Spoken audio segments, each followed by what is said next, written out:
안녕하세요. 손하나의 서재에 오신 걸 환영합니다. 내가 정말 나이가 들긴 했구나 라고 느껴질 때가 누구에게나 있을 겁니다. 몸이 예전 같지 않고 어린 친구들과 조금 거리가 멀어진 느낌, 그리고 외모도 달라지기도 하고요. 그런데 나이 든다는 것을 아쉬워할 필요는 없습니다. 우리는 인생의 단계마다 누릴 수 있는 것과 누릴 수 없는 것이 있어요. 늙는다는 것은 누구도 피해갈 수 없는 자연스러운 생리현상이고요.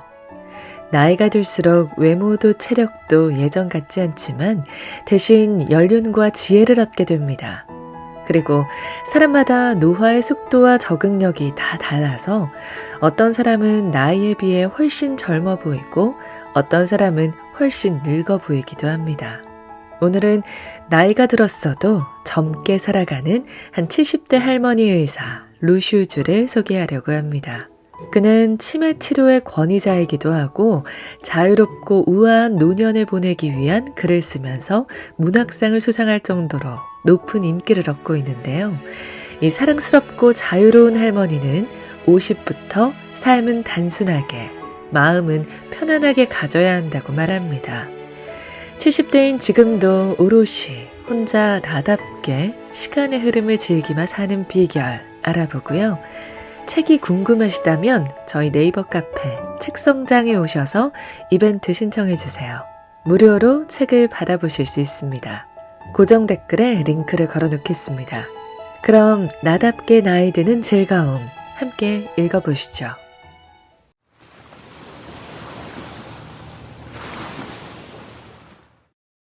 나는 자유로운 할머니. 70대인 친구가 나를 찾아와 불만을 토로했다.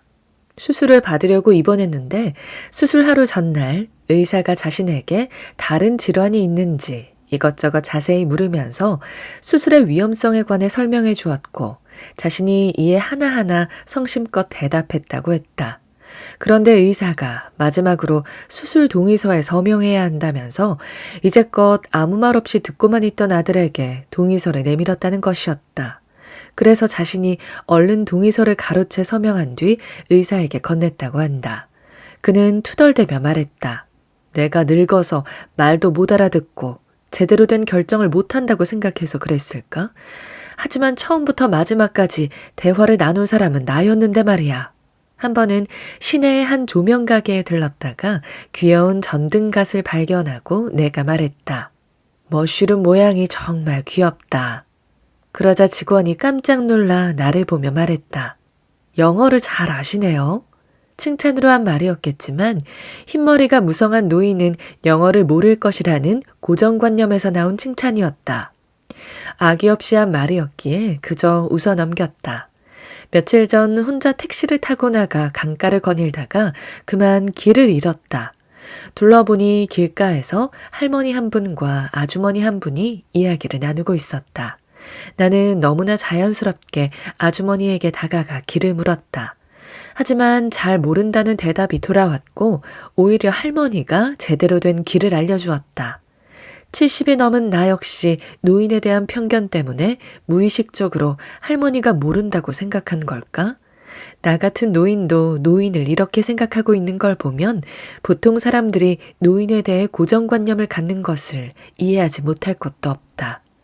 인생의 단계는 영유아, 어린이, 청년, 중년, 노년으로 넘어가게 된다. 어느 정도 겉으로 보이는 부분이 커서 내가 어느 단계에 와 있는지 내 옆에 있는 사람은 바로 알 수 있다. 팬데믹 때는 옷을 젊어 보이게 입고 모자와 마스크를 쓰면 주름과 흰머리가 가려지리라 생각했다. 그리고는 지하철에 가뿐하게 올라탔는데 한 젊은이가 곧바로 일어나 내게 자리를 양보했다. 나이는 우리의 외모, 동작, 태도에서 드러날 뿐만 아니라 흔한 질병에서도 드러난다. 예를 들어 어린아이들이 쉽게 걸리는 병이 있듯이 젊은 사람들은 자가 면역 질환이 쉽게 발생하며 노인들은 노화로 인한 문제가 생길 수 있다. 그래서 소아과, 소아 청소년과 그리고 노년의학 등의 분과로 나뉜다. 같은 질병에 걸리더라도 연령대에 따라 증상, 약물의 용량, 치료 효과 등이 각기 다르다. 병원에서 케이스 스터디를 진행할 때 보고자가 반드시 환자의 나이를 가장 먼저 말하는 이유다.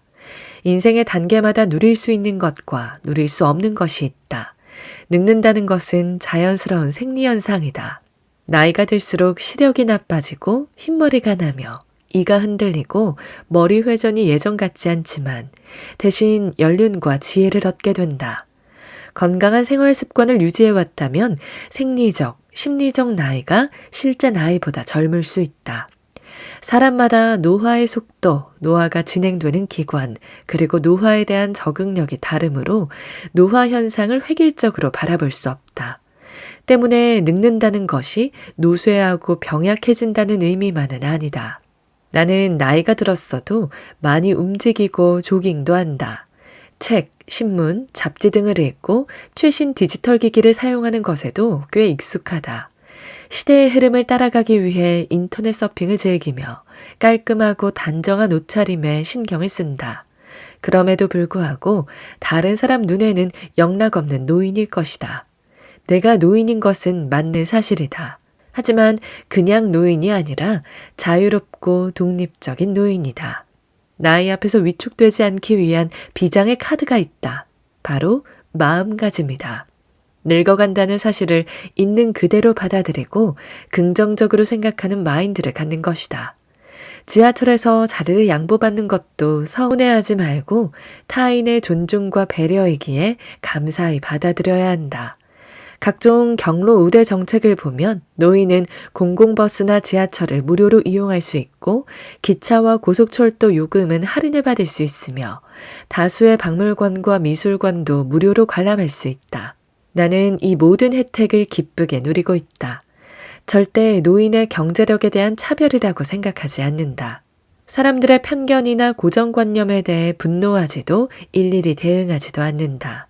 세상 일이 내일이라고 생각하지 않기 때문이다. 인생은 짧다.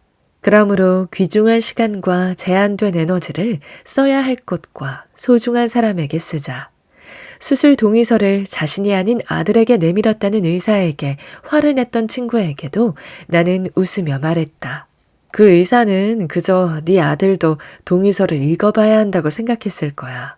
동시에 너의 단호하고 똑부러진 모습에 모든 노인이 똑같지는 않다는 인상을 받았겠네. 앞으로는 노인을 대하는 태도가 달라질지도 모르지. 태도가 노년의 삶을 결정한다. 지하철에 올라타자마자 경로석에 앉아있던 한 노신사가 일어나 내게 자리를 양보했다. 겉보기에 내 또래로 보였고 동작도 그다지 재빠르지 않았지만 그의 신사다운 매너에 꽤 감동했다. 그에게 감사 표시를 하면서 얼른 덧붙였다. 한 정거장만 가면 내려요. 괜찮습니다. 그분은 그제야 자리로 돌아가 앉았다. 머리 염색을 안 했더니 내가 그렇게 늙어 보였나? 최근 여러 편의 국제학술지 논문에서 읽었던 내용이 머릿속에서 떠나지 않았다. 다른 사람이 보는 나, 내 감정, 그리고 실제 나 사이에는 항상 차이가 있다는 내용이었다. 일반적으로 나이 든 사람들은 남들이 비교적 늙었다고 생각하는 반면 자신은 비교적 젊게 느끼며 실제 나이보다 두세 살 이상 적다고 생각한다. 그 신사분도 분명 자신이 젊다고 생각해서 자리를 양보했을 것이다. 2015년 미국 의사협회지에 실린 논문에 따르면 사람들은 자신의 나이보다 몇 살 어리게 생각한다. 영국에서 진행한 장기 노화에 관한 연구에서 평균 연령 66세의 지역 주민 6,489명을 대상으로 당신은 자신이 몇 살이라고 생각하나요? 라는 설문을 실시했더니 조사 대상자의 70%가 자신을 실제 나이보다 최소 3살 정도 젊다고 생각했고 25%가 실제 나이와 비슷하다고 생각했다. 고작 5%만이 자신이 실제 나이보다 늙었다고 생각했다.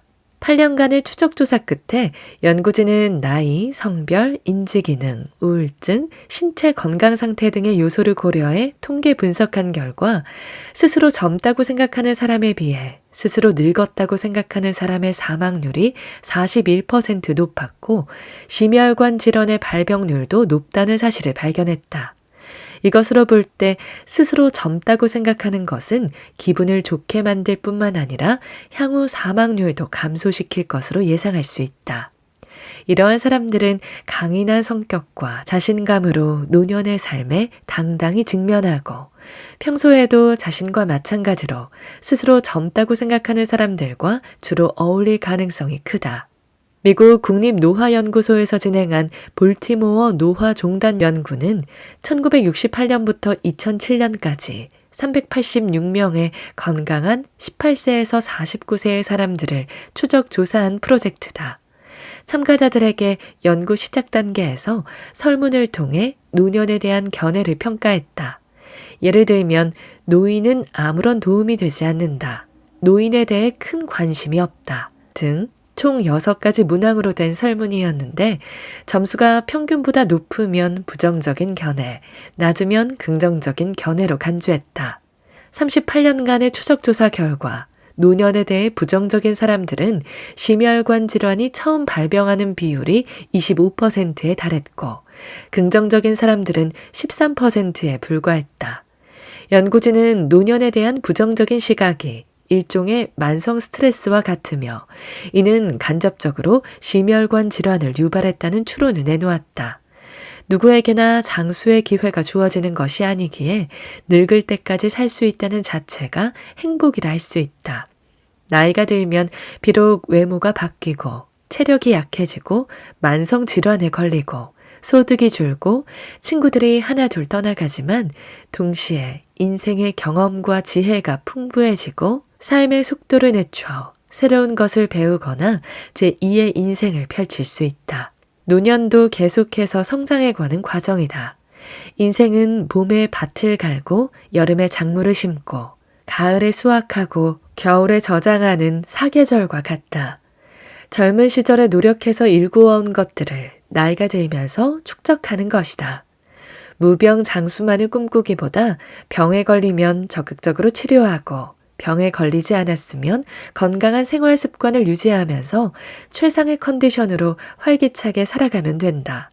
따라서 젊을 때 노년을 긍정적으로 생각한다면 저절로 적극적이고 늘 성장하며 건강하고 활기찬 노년의 길로 접어들게 될 것이고 부정적으로 생각한다면 원치 않는 결과를 초래할 것이다. 결국 당신이 노년의 삶을 보는 태도가 당신의 노년을 결정한다고 할 수 있다. 건강하게 나이 들기 위한 3가지 방법. 2019년 대만 내정부가 발표한 국민의 평균 수명은 81세로 역대 가장 높았다. 2020년 6월 대만의 65세 이상 인구 비율은 15.7%인데 지속해서 상승하는 추세다. 이로 보아 장수는 현대사회에서 그다지 문제가 되지 않는다. 어떻게 건강하게 늙느냐, 즉 건강 수명이 중요하다. 건강 수명을 늘리기 위해서는 심신의 건강 말고도 중요하게 생각해야 할 부분들이 많다. 2020년 2월 4일에 발행한 미국 의학 잡지에 실린 한 논문에서 21세기 장수 처방이라는 문헌을 인용해 건강한 노년을 위한 다음의 3가지 방법을 제시했다. 건강 수명을 늘리는 첫 번째 방법은 목표를 가지는 것이다. 미국 정부 지원을 받아 미시간 대학교가 수행하는 종단 연구인 건강과 은퇴 연구에서는 평균 연령 68세인 6,785명을 대상으로 행복 지수에 관한 설문을 시행했다. 이들이 삶의 목표가 있는지 알아보기 위해 삶의 목표가 없는 사람들도 있지만 나는 그렇지 않다와 같은 7가지 질문을 했다. 점수가 높을수록 삶의 목표가 뚜렷한 것을 의미한다. 4년 후 이 연구를 통해 점수가 가장 낮은 사람의 사망률이 점수가 가장 높은 사람보다 2.43배 높다는 사실이 발견됐다. 이것으로 볼 때 삶의 목표를 갖는 것이 건강에 도움이 된다고 할 수 있다. 어떤 메커니즘에 의한 것인지는 밝혀지지 않았으나 아마도 혈중 코르티솔과 염증 유발 세포 호르몬의 농도 저하와 관련이 있을 것이다. 누구나 어린 시절 나의 꿈에 관한 글을 써본 적이 있을 것이다. 노년에도 목표가 있어야 의미와 가치 있는 삶을 살아갈 수 있다. 원대한 목표가 필요한 것은 아니다. 자원봉사를 지원한다거나 지역의 대학을 간다거나 악기, 도예, 글짓기, 그림, 댄스 스포츠 같은 취미도 충분히 목표가 될 수 있다. 손주를 돌보는 것도 스스로 즐거움을 얻고 자식들에게 도움을 준다는 보람을 느낀다면 괜찮다. 이처럼 새로운 분야에 도전하면서 본인의 시야를 넓히고 성취감을 얻을 수 있다. 두 번째 방법은 대인관계를 유지하는 것이다. 사교 활동은 정신적 스트레스를 해소하거나 다양한 인맥으로부터 도움을 받을 수 있어 건강관리에 도움이 된다. 사람은 사회적 동물이므로 가까운 사람들의 도움과 관심이 필요하며 소속감을 느껴야 외롭고 우울하지 않을 수 있다. 오랜 직장 생활 동안 주로 동료들과 가까이 지내다 보니 은퇴 이후에야 자신이 친구가 없다는 사실을 깨닫는 경우가 있다. 젊을 때 자신의 흥미나 필요에 따라 다양한 동호회에 가입하는 것도 방법이다. 동호회 회원들은 직업이 다양하고 이해관계가 없어서 함께 늙어갈 수 있을 뿐만 아니라 새로운 사람이 들어오면 내가 모르는 다양한 정보를 알 수 있게 된다. 마지막 세 번째 방법은 아무리 강조해도 지나치지 않은 건강한 생활 습관이다. 미국 시카고에서 진행한 기억과 노화 연구에서 평균 81세의 치매를 앓지 않는 노인 921명을 대상으로 추적 조사한 결과 6년 뒤 220명이 알츠하이머병 진단을 받았다는 사실을 발견했다. 연구는 플라보놀 섭취량이 높은 사람이 낮은 사람보다 알츠하이머병에 걸릴 확률이 48% 낮은 것을 알아냈다. 플라보놀은 찻잎이나 양배추, 시금치, 콩꼬투리, 콜리플라워, 귤, 토마토, 배 등 다양한 채소 및 과일에 함유돼 있다. 건강한 생활 습관이란 금연과 적당한 음주, 적극적인 뇌운동과 신체운동, 여기에 다양한 여가 활동을 즐기고 과일과 채소를 많이 섭취하며 충분한 수면을 취하는 것 등을 말한다. 모르는 이는 없지만 지키는 이는 많지 않은 게 바로 건강한 생활 습관이다. 노년에 지키는 생활 습관은 건강관리의 기본이자 면역력 증강과 알츠하이머병 예방에 도움이 된다. 중년 이후 혼자 사는 즐거움. 친구 3명과 식사하며 이야기를 나누는 자리를 가졌다. 그중 78세인 한 친구는 남편 상을 치른 지 100일 정도 됐다. 친구는 남편의 갑작스러운 죽음으로 큰 고통과 상실감을 겪었다. 다행히 결혼해서 가정을 이룬 자식들의 도움으로 장례식이나 세금 등의 문제를 해결했고 여러 해 동안 불공을 들이며 수양했던 것이 마음을 평온하게 가라앉히는 데 도움이 되어 천천히 혼자만의 삶을 시작할 수 있게 되었다. 그는 혼자 장을 보러 가는 것 외에도 가끔 나와 함께 교회로 놀러 가거나 홀로 지하철이나 버스를 타고 하이킹하러 가기도 했다. 한 번씩 야시장에 들러 완자요리나 새우수프를 사 먹으며 예전에 남편과 먹었던 추억을 회상하기도 했다. 몇 년 동안 활동했던 골프 모임에 돌아가 다시 운동을 시작했다. 최근에 교회에서 개설한 일본어 수업에 등록했는데 같이 수업을 듣는 학생들 대부분이 나이가 지긋한 사람들이었다. 선생님이 일본어로 질문을 던졌다. 이번 추석은 어떻게 보낼 계획인가요? 배우자와 사별하고 자식들은 모두 해외에 나가 있는 한 남자분이 말했다. 친구와 노래방에 갈 겁니다. 이번엔 7순이 넘은 혼자 사는 여자분이 말했다. 혼자 지하철 타고 달 구경하러 갈 거예요. 하나같이 센스 있고 쿨한 모습이었다. 고령화와 저출산이 심화하면서 결혼이나 이혼 또는 사별 여부와 상관없이 혼자 살 확률이 점점 높아지고 있다. 앞으로 혼자 살게 될지도 모를 날을 위해 틈틈이 준비를 해두는 것이 필요하다. 혼자 살기 위한 첫 번째 요건은 일상생활에서 남의 손을 빌리지 않는 것이다. 노인에게 건강하다는 것은 아무런 병에 걸리지 않는 것이 아니라 질병과 잘 공존하는 것이다. 예컨대 고혈압 등의 만성질환이 악화하지 않게 잘 조절하면서 좋은 신체 컨디션을 유지하는 것처럼 말이다. 노년에 건강하려면 젊을 때부터 균형 있는 식사와 규칙적인 신체 및 두뇌 운동, 그리고 밤을 새우지 않는 것처럼 몸을 피곤하지 않게 하는 노력이 필요하다. 고립되지 않도록 느슨하더라도 인간관계를 유지하는 것도 필요하다. 젊었을 때부터 꾸준히 활동해온 동호회라면 계속해서 참여하는 것이 좋다. 목적이 취미든 봉사활동이든 신앙이든 상관없다. 소셜 네트워크에 연결을 시켜주는 가장 안전하고 좋은 방법이다. 노년층을 대상으로 하는 지방 공공기관이나 지역 대학의 다양한 커리큘럼을 활용하는 것도 추천한다. 눈높이에 맞는 새로운 공부 주제를 찾을 수 있을 뿐더러 새로운 친구도 사귈 수 있다. 예전에 지역 대학에서 유적 탐방 철도 여행이라는 수업을 들었는데 젊은 학생들과 완행 열차를 타고 여행하면서 새로운 것을 많이 배웠을 뿐만 아니라 몸과 마음이 즐거운 경험을 할 수 있었다. 나이가 들면 부모님이 안 계시고 형제들은 마찬가지로 늙고 자식은 한창 먹고 살기 바쁘다. 이때 가장 필요한 사람이 바로 친구다. 우리 주변에는 여러 형태의 친구가 있다. 오랫동안 사귀어 서로 모르는 게 없는 절친, 아프거나 필요할 때 기꺼이 도움을 주는 친구, 여행, 맛집, 골프, 독서 등 취미가 같은 몇몇 친구들, 인터넷상의 친구 등. 이들은 모두 우리의 삶을 윤택하게 만들어주며 혼자 살더라도 외롭지 않도록 해주는 존재다.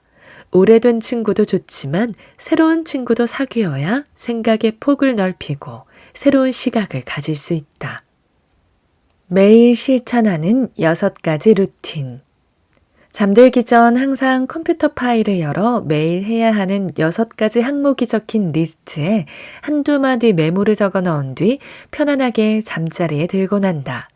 6가지 항목은 운동하기, 지식 쌓기, 나를 사랑하기, 남을 돕기, 해야 할 일 하기, 그리고 감사하기다. 운동하기는 최소 40분 걷기, 지식 쌓기는 주로 책을 읽는 것으로 대체한다. 이로써 몸과 두뇌를 건강하게 만들 수 있다는 만족감이 든다.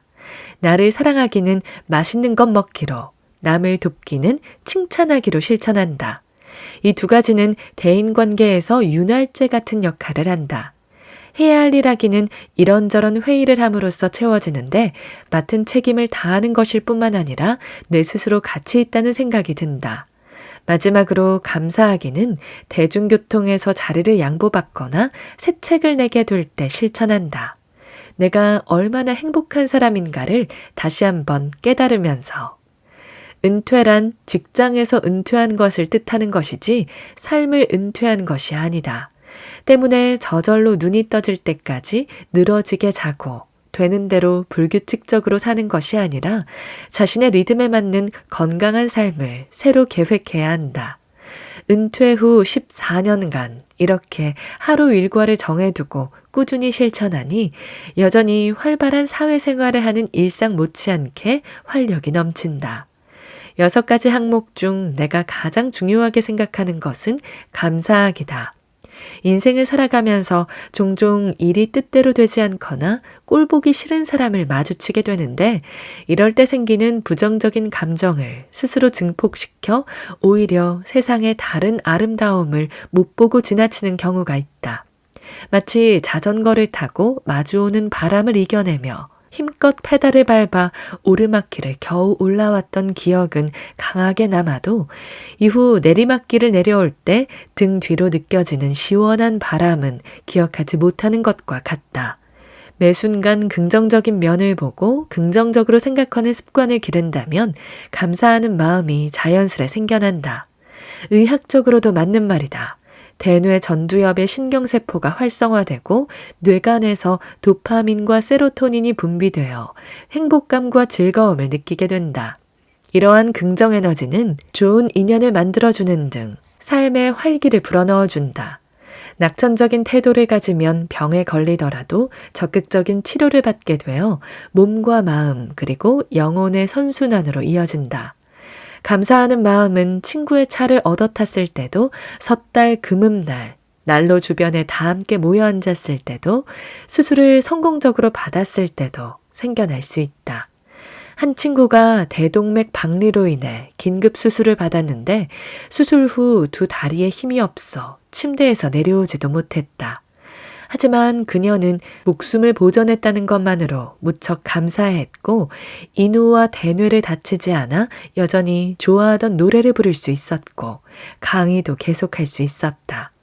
이후 재활 치료를 열심히 받은 끝에 다시 예전처럼 걷게 되었다. 또 다른 친구는 남편과 자전거를 타고 가구를 사러 갔다가 자전거에서 내리자마자 현기증이 나서 그대로 쓰러졌다. 깨어난 후에는 가구점 직원이 침대에 누워 잠시 쉬라고 권할 정도였다. 그날 이후 병원에서 검사를 받고 부정맥이라는 사실을 알게 됐고 전기 지짐술과 장기간의 약물 치료를 병행했다. 그녀는 자신이 쓰러진 순간에 다행히 남편과 함께 있었다는 점에 감사했다. 자전거를 타고 있거나 길을 건너는 도중에 쓰러졌다면 훨씬 위험했을 것이라는 생각에 안도감을 느꼈다면서.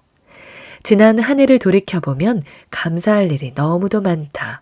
매일의 삶 속에서 감사함을 발견할 수 있다면 바깥 세상이 아무리 시끄럽고 어지러워도 나의 몸과 마음은 평온하고 행복할 것이다. 노년을 앞두고 준비해야 할 것들. 최근에 백내장 제거와 인공수정체 삽입술을 받았다. 수술은 순조롭고 성공적으로 이루어졌다. 이 과정에서 느낀 점들을 공유하고자 한다.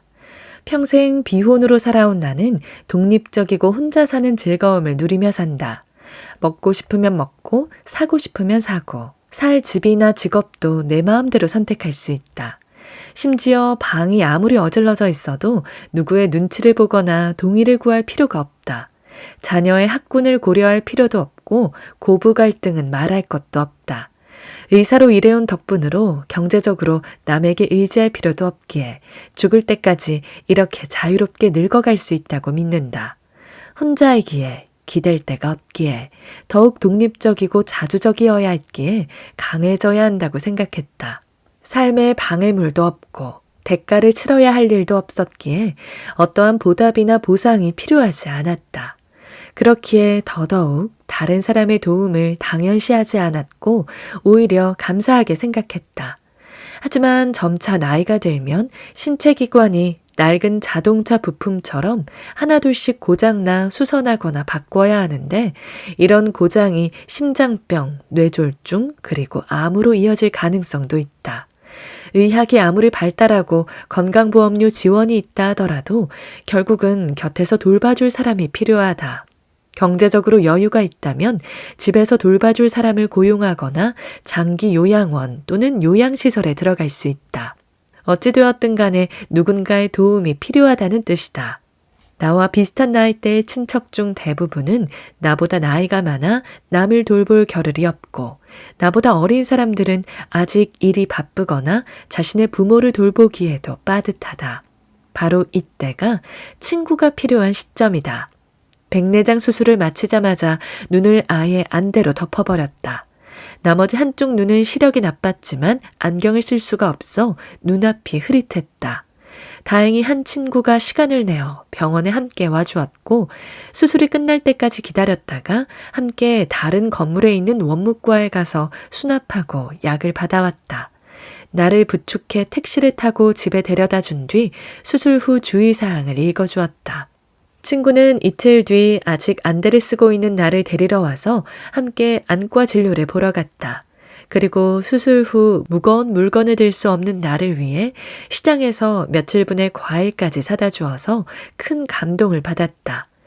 사람은 사회적인 동물이므로 제 아무리 독립적이라 해도 사회적으로 고립되지 않아야 활기차고 건강하게 살아갈 수 있다. 2018년 인지과학 트렌드에 실린 우정을 분석한 논문에 따르면 보통 사람의 친구 그룹에는 약 150명 정도가 있으며 시간과 에너지의 40%를 그중 가장 가까운 관계의 그룹에 속한 5명에게 사용하고 20%는 두 번째로 가까운 10명에게 사용한다. 결국 한 사람의 친한 친구는 보통 15명 내외라는 것이다. 당신도 한번 세어보라. 친구가 몇 명 있는가? 그중 함께 병원에 가줄 사람은 몇 명이나 있는가? 얼마 전 나보다 몇 살 아래인 옛 동료와 만나 이야기를 나눴다. 은퇴 후 혼자 사는 그 친구는 최근에 이사한 집을 병실처럼 꾸몄다고 했다. 나는 너무 궁금한 나머지 신뢰가 되는 줄 알면서도 구경시켜달라고 했다. 아니나 다를까 욕실 바닥은 미끄럼 방지 처리가 되어 있었고 변기 양쪽에는 잡고 일어설 수 있도록 손잡이를 달았다. 훗날 혹시 사용하게 될지도 모를 휠체어도 드나들 수 있도록 통로까지 마련되어 있었다. 채광이 좋은 널찍한 공간이 거실과 안방으로 나뉘어 있었다. 1인용 전동 침대는 예쁜 침대 시트와 쿠션으로 포근함을 더했다. 그리고 자동으로 켜고 꺼지는 전등이 설치되어 있어 밤중에 화장실 이용이 편리해 보였다. 침대맡의 작은 테이블 위에는 작은 응급 호출 기기와 휴대할 수 있는 버튼이 있어 응급 상황이 발생했을 때 버튼만 누르면 도움을 받을 수 있도록 했다. 전문 간호사였던 사람다웠다. 철저한 준비의 롤모델로 느껴졌다. 아무리 절친이라 해도 매일 만날 수는 없는 법. 고맙게도 스마트폰 문자나 채팅으로 언제든지 연락할 수 있다.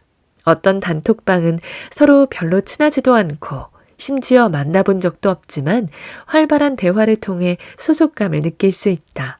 사실 나는 단톡방에 매일 아침 저녁으로 글귀가 써진 사진을 올려 안부를 묻는 일명 어르신짤을 대수롭지 않게 여겼다. 어르신짤이 자꾸 올라올수록 대화창의 공간을 많이 차지해 가끔 중요한 정보를 놓친다고 생각했다.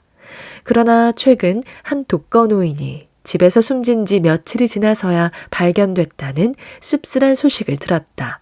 그러고 보니 핸드폰 대화창에서라도 노인들이 매일 출근 도장을 찍을 수 있는 공간을 마련하는 것이 이들에게 안정감을 줄 수 있겠다는 생각이 든다. 오늘 저와 함께한 시간 어떠셨나요? 편안한 시간이 되었길 바라며 또 들러주시길 기다리겠습니다.